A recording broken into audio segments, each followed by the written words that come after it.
for the first time over here in the city of Dongguan, over in the province of Guangdong in China, because of course we are going to be covering the DreamHack Masters Winter Close Qualifiers for the China region. I am, of course, your host, Yaku of Dizaku, not once again, for the first time, your host, Yaku of Dizaku, and with me is, of course, el que te espera, habitación por habitación, pacientemente como una piedra, Light_VIP. Saluda, hola. Salutaciones, everyone. What is up, people? We are back for the first time, as you said. This is obviously take one of us coming live here with DreamHack Close Qualifier China for the season of winter. This is our Yaku and I's second broadcast of the day, my third broadcast of the day. It's been a long day of StarCraft, but mate, we still got one final close qualifier to round things out. That we do today, anyway. Today, yeah. This is still another one in about, I can't do the math right now, but later on just under 12 hours, yeah. Just under 12 hours, there we go, yeah. Wait, no, it's 7, so 5, so 12, 10 hours, yeah. There you go. But yes, we are here, and again, welcome everybody. We're back to some Chinese StarCraft, and we have a pretty interesting bracket today. I mean, there are some names that I'm not as familiar with as others, and also some pretty big names as well. It's great to see, or I'm a little bit surprised to see, like, Jeshi here, for example. But yeah, we'll see how we do. Yeah, Jeshi, of course, being the runner-up of DreamHack Masters Summer this year. At least when it comes to the Chinese main event. I'm just going to quickly double check what it was like in DreamHack Masters Fall. I mean, the story for the longest time was always, who is going to be the player who comes in second to time. And Maxed was the player last season, but before that, of course, we had Jeshi, who came very, very, very close to breaking him, taking him all the way to that ace match. But in the end, DreamHack Fall came around. He got in a bit of a tougher group, in my opinion. Got taken out by the likes of XY and Maxed. Coffee was also in that group, who made it out first. Yeah, we'll get more. So it was a pretty tough group overall. Very tough indeed. I'm sure we're gonna get more of them as the season progresses here. Once we do eventually get to that main event for China, that's where, all the other big heavy hitters are, players of the likes of Cyan, Maxed, Time, and you just said him, Coffee. I'm impressed. Coffee, man, he got seeded straight away into the main event. Damn. Oh, yeah. It's chilling out there. It's waiting. Biding his time. Coming up with new builds. Yeah. I hope so anyway. He's waiting for the right moment for time to fall. He is biding time. There you go. Also, I don't know if you see in game, but it looks like XY found his way here as well. Somehow. Yeah. So I guess we're not the only qualifiers. Yeah. Like we're not the only series that's gonna be here. So fingers crossed, you may all be on the Korean server. Yeah, that's what we meant, as we were informed that the players that we are looking to cast, ReWhite, otherwise known as Yuki, and Dragon, otherwise known as... Dragon? He has a Mandarin name on the assault price. He does. I don't know if that's Dragon in Mandarin or not. I got no idea. Or is it Door?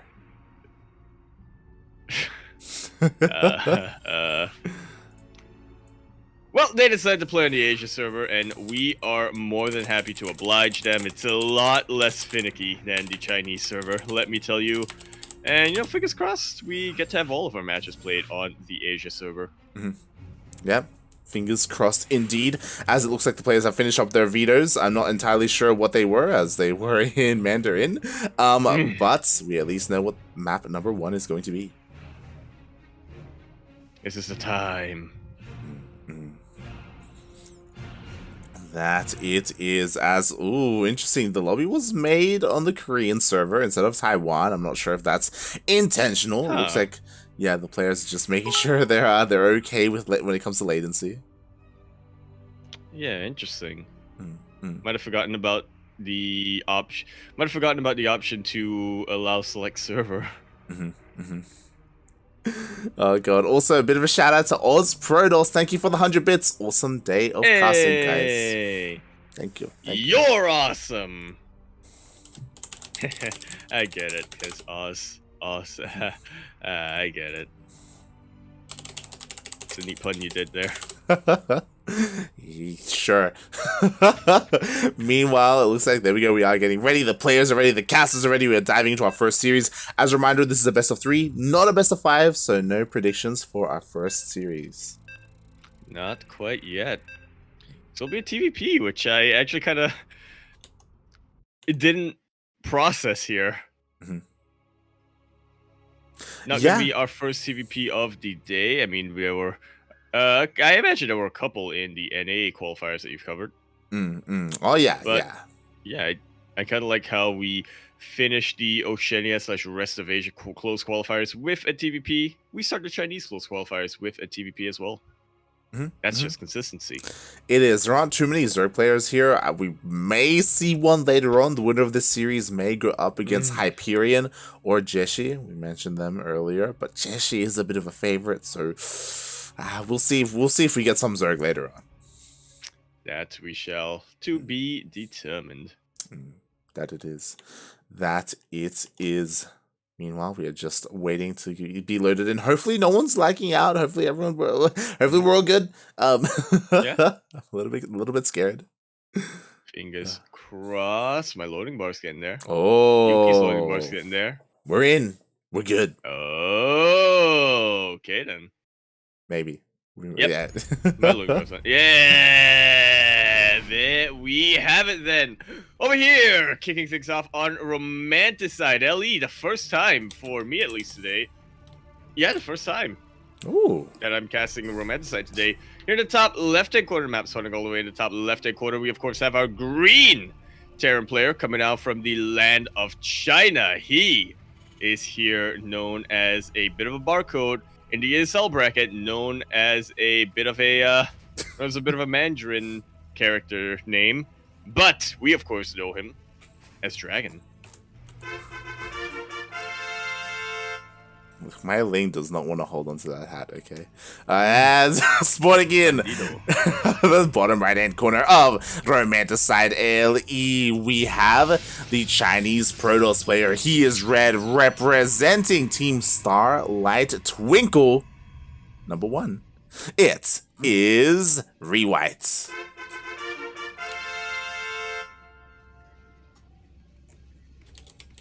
Currently known as Yuki, the waifu stealer himself. Exactly.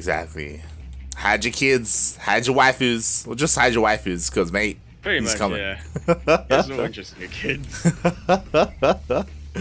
Oh boy. Or your wives. Just waifus. Yeah, pretty much.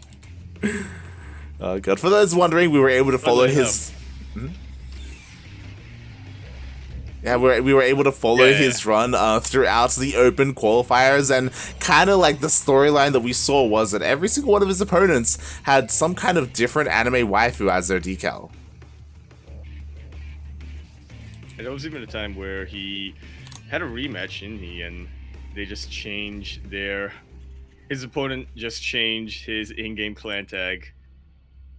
It was a different waifu. It was either that, or we just didn't realize that it was the same one because we had just seen so many of them. Yeah.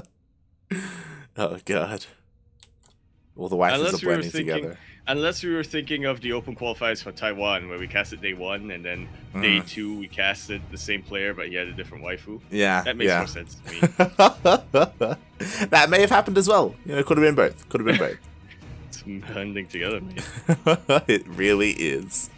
Oh god. Meanwhile, so far we have some pretty standard openers. I mean, you know, where both players are expanding. You know, we're getting a bit of a 1-1-1 going here. Nothing too crazy, nothing too special. Nothing yet. Yeah, no special builds coming out so far. It is just going to be a pretty standard, as you were saying, 1-1-1 and expand. None of these factory expands or anything. Yeah, we did just cast a TVP with Raza and Starduck, and Yeah. we saw a little bit more of that there. Which, you know, to be expected. I guess so. I guess somehow an Australian and a Pakistani / British person equals NA. Because that's how math works. Well, that's how it works. Yeah, the geography lines up. It does. It does. It's just like when you recall a unit with a mothership and then you recall it with a nexus. It's all about the vertices, mate. Yeah, it's all about the velocity. Oh no. Speaking of versatility, we do see our opener kind of shaping up here. We're gonna see. Okay, I was about to say Banshee, but it's gotta just be a Raven, right? Right?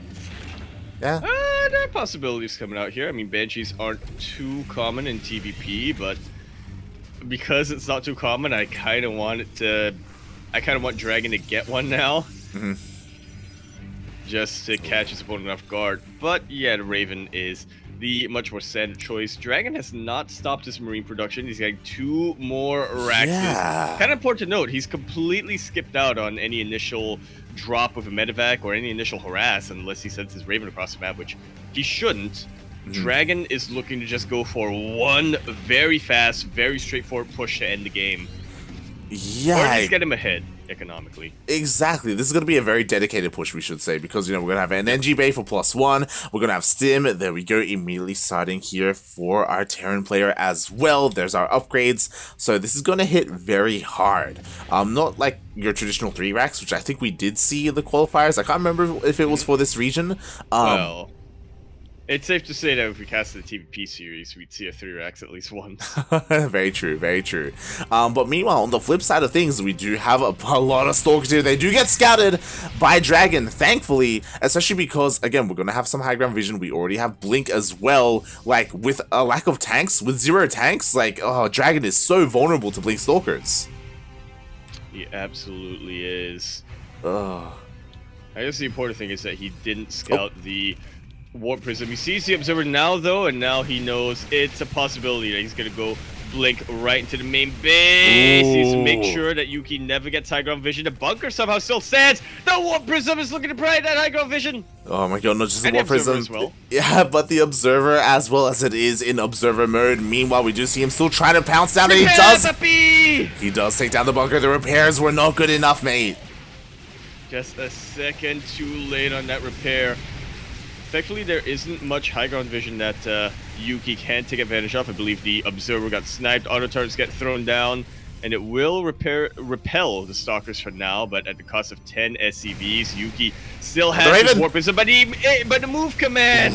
Exactly, a little bit of Miss Micro there, taking a lot of damage on his Stalkers, but it doesn't even matter. He does take out the Raven in the end, mate. Already plenty of value. 14 more SCVs get taken down. Oh, yo! No, 14 SCVs in total get taken down. My mistake. Oh my god, I wanted him to just wrap around through that mineral wall. Meanwhile, he just goes, oh my god, some nice focus fire though on the Warp Prism. We'll be able to take the Warp Prism out, but Yuki is continuing to trade really well with his blinks. Finally, the Marauders are able to take down a couple of these Stalkers, but the damage has already been done.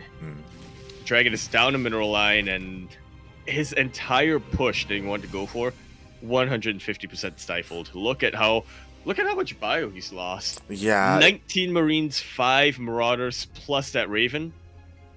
It's one of those things where we don't really like to say like build order loss, but like against like a build like this, same with just the straight up 3 racks, like aggressive Blinkstalker openers just do so well because there are no factory units to really kind of like anchor you down as a Terran player. No tanks, no Widow Mines, no nothing, just one bunker, and we saw how long that lasted. So because of that, these Blinkstalkers, they did so much across the map, and there wasn't really much that Dragon could do about it.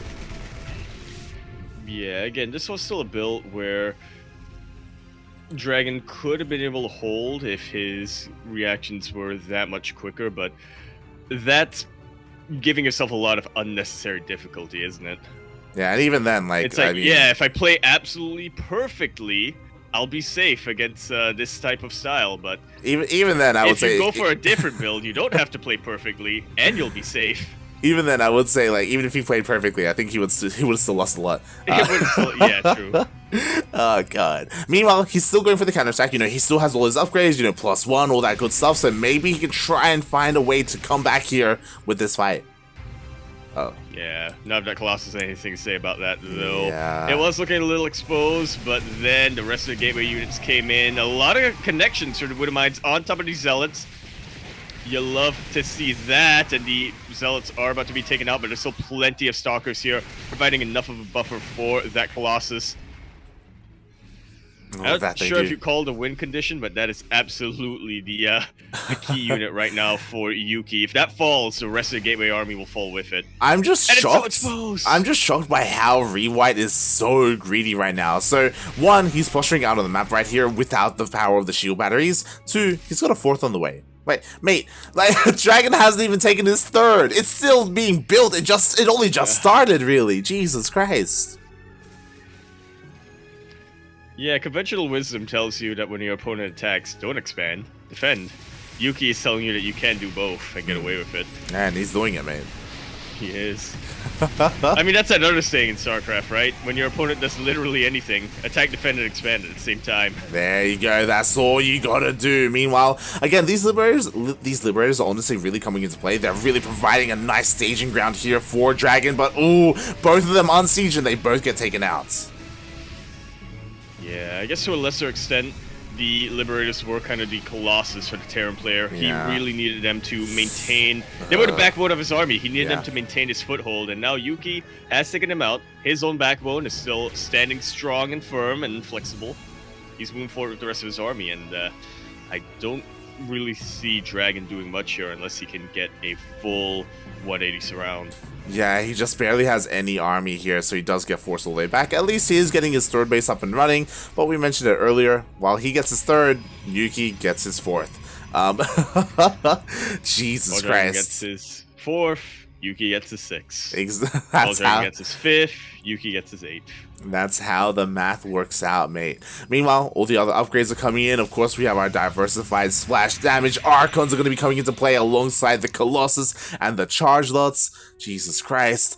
Really, I think what I'm waiting for is, like, I don't know, maybe we have a lot of medevacts. Maybe we can see some drops. Maybe we can see somehow, some way Yuki slowed down.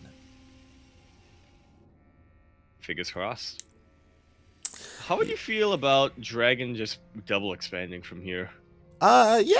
While playing greedy.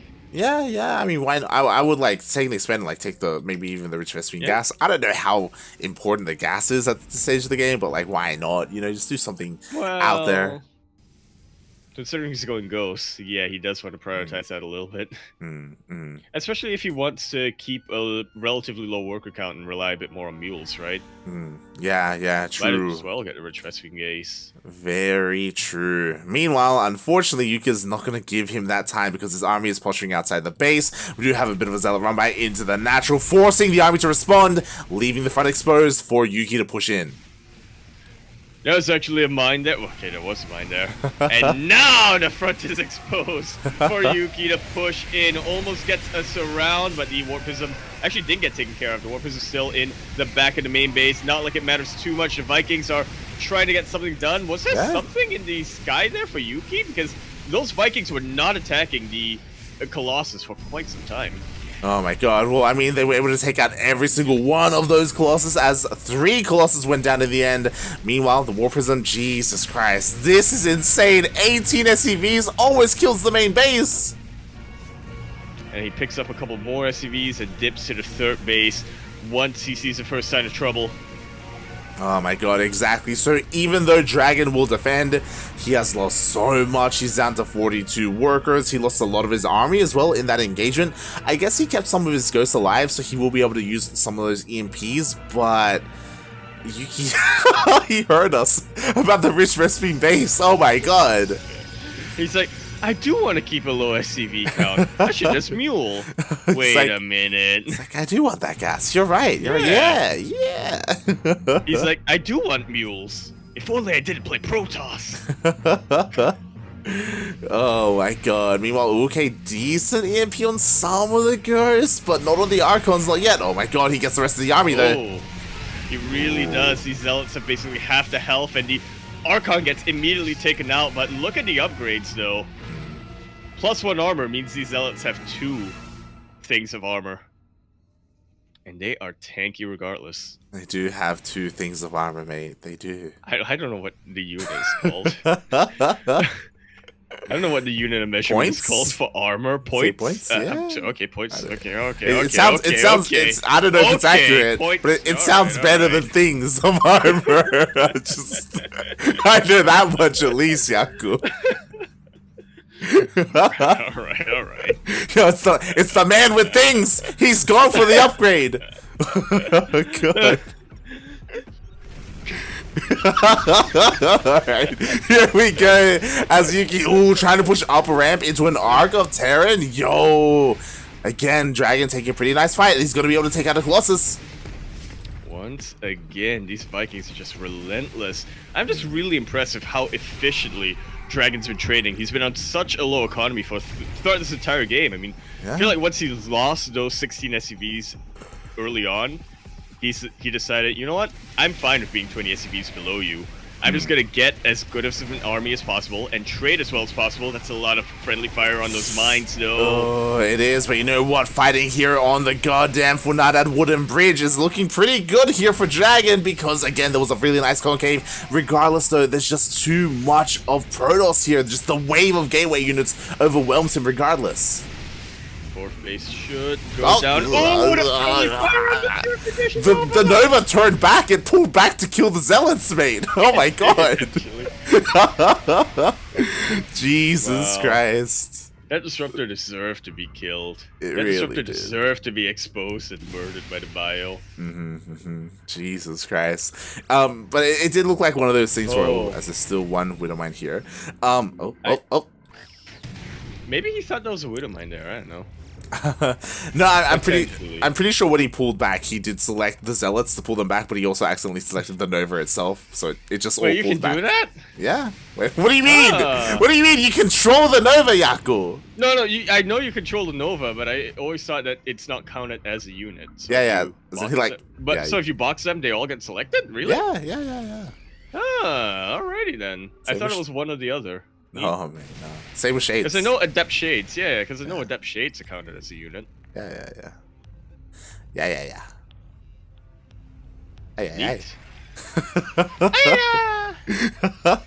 Meanwhile, you were talking about it. we have a 6th base on the way, and Dragon's still on 3 bases. Told you. It's getting worse.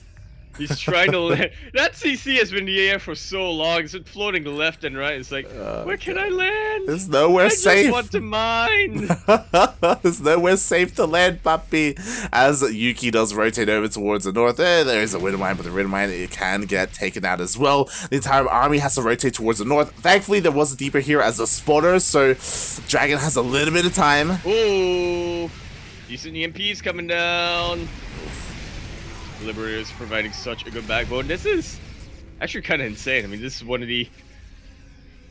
I mean, we all know that you do want to get Liberators, ideally +2 Liberators, as you get to the late game of TVP when you're going bio, but that's the late game, right? Dragon emphasized the Liberators much earlier on, and they are paying off big time for him. Oh, they definitely are. It's one of those things where, again, Yuki is sure that he has a lot of supply, he's maxed out, but a lot of this are in Disruptors, and they're not the most consistent damage. We haven't really seen a big connection yet, and he has to be careful. There are a couple Widowmines here. It looks like he does see them, though. Let's take out one. Like so. This will allow Yuki to be a little bit more reckless if he so desires. Oh, that was a juicy Nova.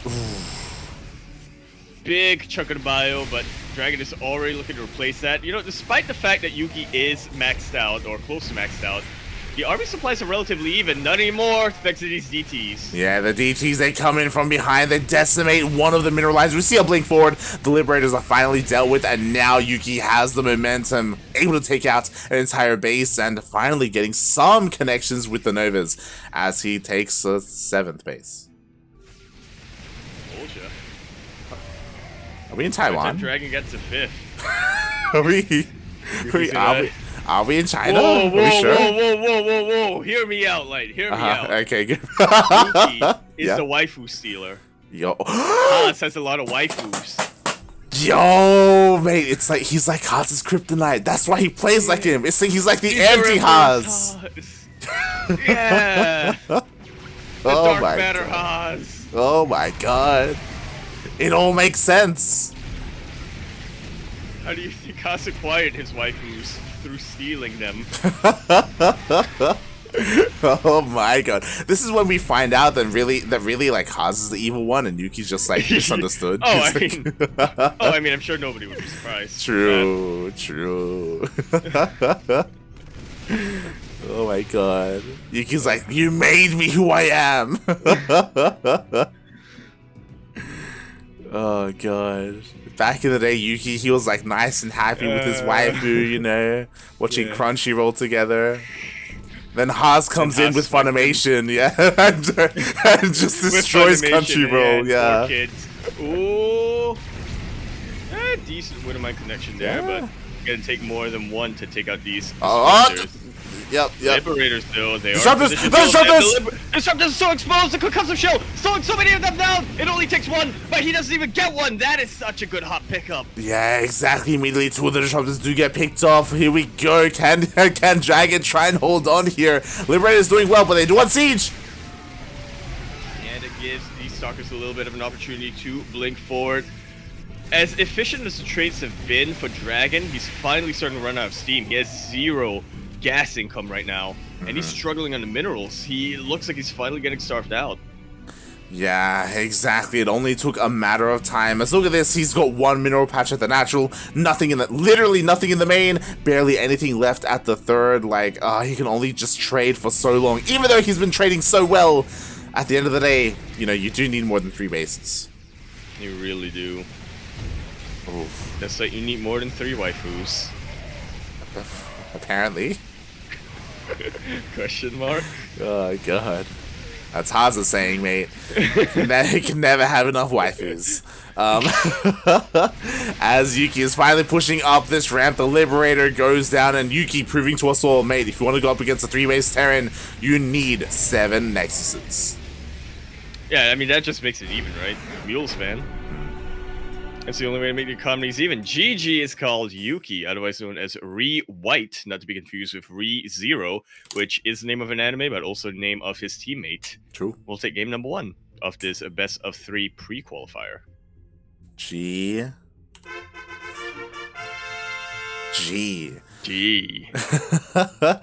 There was a bit of a fanfare there, but yeah, congratulations to ReWhite taking game number 1. Was a very hard-fought battle, and I think what we can say is that Dragon, oh my god, he was tenacious. He fought his heart out there. It was insane what he was able to pull up, and yeah, it is just a bit of a shame that he couldn't get more bases up and running, and he couldn't protect his mineral lands. Stronger economy, I 100% believe that Dragon would have taken that. Oh yeah, 100%. Which makes me now want to theorize, you know, what an Archon between these two would look like. Because you got Yuki, who's the macro machine, who is so greedy and sneaks bases out left and right, maintains a strong economy and really powerful production. And then we have Dragon, who's just a positional master and really quick to react in these engagements. Definitely. Like, it goes to show that it was necessary for Yuki or for ReWhite to be as aggressive as possible early on to gain that lead, because without it, he would have just been left in the dust. I know. Yuki's on his way to get another waifu under his belt. He only needs 1 more map. Yo, I need to get in touch with Vivid for his hats, mate. I just... So do I. Yeah. As we load into Jagannatha KBBLE, we're over in the top right-hand corner map, starting all the way in the top right-hand corner. We have the blue Terran player coming out from the land of China, but we are uncertain which city or province. Just, you know, China. It's big. He is going to be representing himself as far as I can tell. He is known here as a barcode on ESL as something. He is Dragon.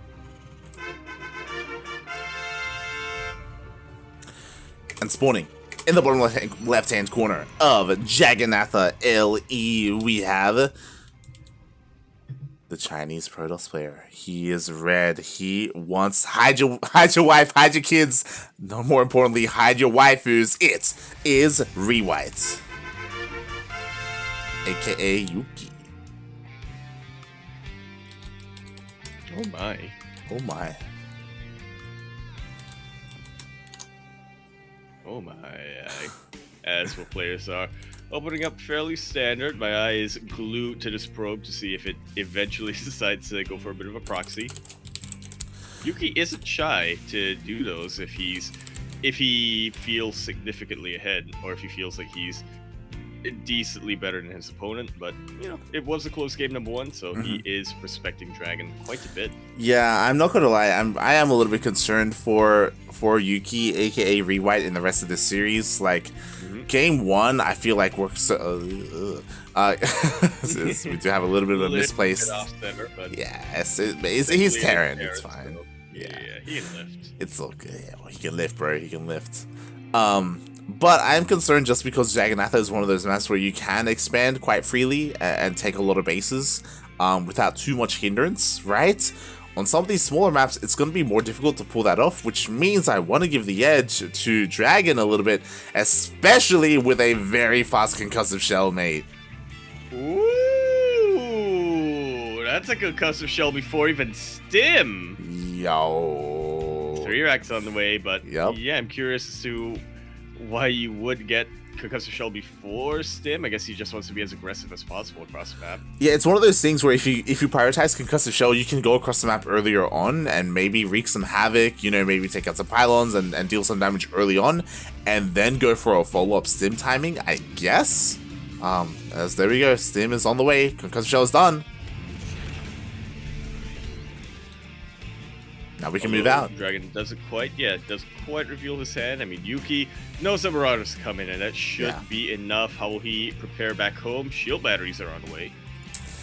Yeah, that they are. He's trying to take this as seriously as possible. The scary thing about this, though, is that these Marauders can kill shield batteries, and they can also kill this Stalker, but it looks like the shield battery may finish up in time. Maybe? Oh, this step needs to buy time. But he's already in the next round. Alright, Nexus is here, and I believe it should have enough energy for an overcharge if need be. Never want to overextend against concussive shell. Yeah. One step too far forward, and you just lost your Stalker. Exactly. He'll be a foot away from getting killed by the shield batteries, but it'll still go down, mate. Yeah, it's one of those things where Dragon's opener, it's just unfortunate that he got scouted so early on, where Yuki was able to see those Marauders. Because of that, Yuki was able to respond correctly. Otherwise, those 2 Marauders actually would have dealt quite a bit of damage across the map, and things would have gone very scary. Thankfully, though, that wasn't all that he has to offer. You know, we have a follow-up, right? We have Stim, we have an NG Bay. Yeah, not just gonna be Stim here. Dragon waiting for some medevacs to pop out. We're gonna be waiting for his +1 as well, ideally. Yo. What? There's a Warp Prism already going across the map with a Dark Shrine finishing up. Exactly. The Dark Shrine just finished up. We do have a couple of DTs being warped in, mate. What is the situation looking like when it comes to the energy on these CCs? We do have 1 scan at the natural. Pretty soon he's gonna have 2, but he does have to be very careful with how he utilizes these scans. The eBay finished up a while ago, so he can throw down some missile turrets, like so. But main Dragon has pretty much completely given up the high ground, the main base mining. Yeah, that he has. There we go. 1 scan is used. Meanwhile, Mr. Turret's about to finish up in the natural base. Unfortunately, I think Yuki thought that the turret was already done, so he didn't dive in with both DTs at the same time. And in the end, honestly, didn't deal too much damage. He really didn't. I mean, that turret would eventually have finished up, but he could have gotten a lot of SCVs in the meantime. That he would have. Meanwhile, I do like how careful Dragon was being, or how conservative, I should say, with his scans.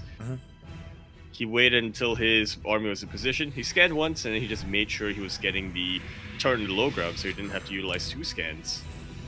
He did eventually, but for a different reason. Yeah, he was. It was good that he had that second scan available when he needed it and didn't waste it. He was careful. He was careful. Speaking of being careful, Yuki does dive back in with these Archons. Ooh, a lot of damage being done to these Marines. Oh my god, and the Marauders as well. Oh! Oh, he prevents the starport from landing. That's gonna delay the medevacs for much longer. Very nice juggle here from ReWhite, otherwise known as Yuki. Yeah, and he got 7 Marines. Not bad at all.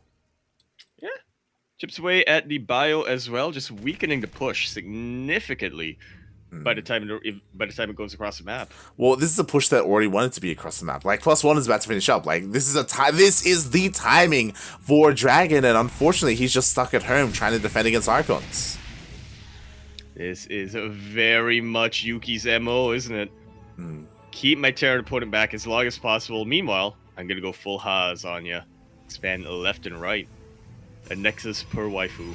Exactly. And relying on no splash damage, really just relying on those gateway units, on those charge lots, those Archons as well. Still waiting for the point when he throws down a Robotics Bay for something like Colossus or Disruptors. At the moment, he does seem to be avoiding that. He's gonna get it soonish, right? Okay, not quite. Soon, TM, soon. And wow, actually, I almost called him Starlight. Yuki is actually the one moving out across the map. Huh. Not quite what I expected, but he can definitely get away with this, especially if he's not too committed to the push and is just trying to catch a couple of straight units off guard. Never mind, he's got 3 Colossus, charges finished up, and he's got 2 Immortals. 1 Immortal, he'll be fine. Yeah, exactly. Meanwhile, the Woodmine shots are gonna go off, and ooh, doesn't quite get the Warp Prism, unfortunately. But it's so low, mate. It's so low. It's not gonna take too much to snipe it. He wants it. It really is so low, but it was a trap. Here come the force fields, cutting the army of Dragon in half, and now Yuki's just going straight for the throat. Mate, we were worried. We thought, yeah, it's gonna be hard to sneak out these bases on a map like Jagannatha. Dragon can get away with a lot more in his engagements. Yuki was aware of that. He's going much more aggressive this game. Exactly, Yuki was completely aware. We do have a Woodmine right in the middle of all this, but it goes down before the shot goes off. There's barely anything left on the ground, forces Dragon to evacuate into the main base, but the Archons do push up. The Zealots wreaking havoc. Every single SCV in the natural will go down. And honestly, I feel like Yuki could try to bust up the ramp if he attacks with his entire army. He can't keep tripling in the Zealots like this.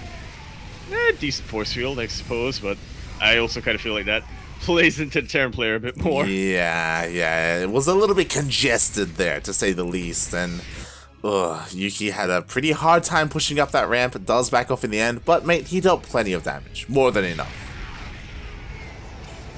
Yes, I mean, look at that. He's got 3 times the worker count, even with mules. Yeah, you know what? Now it's time to expand. Yeah, couldn't quite kill Yuki, not yet anyway. So now he's getting ready for round 2, kind of Terran-esque. Yeah. I say that as he does a mass warp in the Zealots in the main. Very Terran-esque. As we do see the main army once again pushing into the national base. Yo, that CC is getting pretty low. It's already on fire. It's being focused down. Just like so, the Widowmines do not get connections. Finally, the high ground, or the main, I should say, Zealots have been dealt with. But once again, Yuki maintaining a triple worker lead. Oh, and he's Storm this time. Exactly, and now here we go. Dragon is 110, 20, 30, 50. Like he's just all in, mate. It's as all in as it can be. I wish he pulled the boys. He's all in now. He's all in his next game. He's all in his next life. That is how all in he has to be right now. Exactly. And even then, it's not going to be all in enough because there's just not that much here across the map, mate. It's just not that much. Oh no. Really is. A lot of them distracted by these Zealots. My god, look at how many Zealots you kick him warping across the map, and he still has supply to defend back home. That is how far ahead he is. That is how much of a lead he took in the early game. Yeah, exactly. We do see some force fields. Nice hop pick up there with the medevacs, but we see the blink on forward. The medevacs are getting shut down. GG gets called, and ReWhite takes the series 2-0.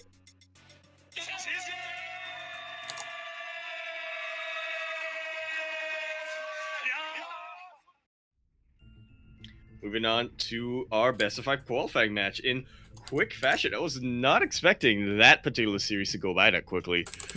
Just because, admittedly more because of Dragon. We know him as being a very patient player, and he was in those 2 games. As aggressive as he wanted to be in the early game, when he realized he couldn't kill his opponent flat out, he was like, okay, I'll tone things down a little bit. I'll wait and I'll build up an army. And especially on Romanticide, I thought we were going to be able to get a late game scenario from both of these players. But Yuki kind of nipped that in the bud, said, nah, I don't want to have to deal with any of that.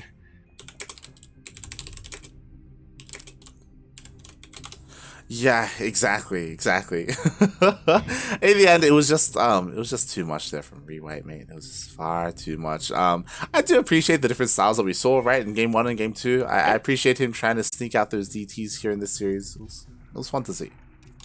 Definitely.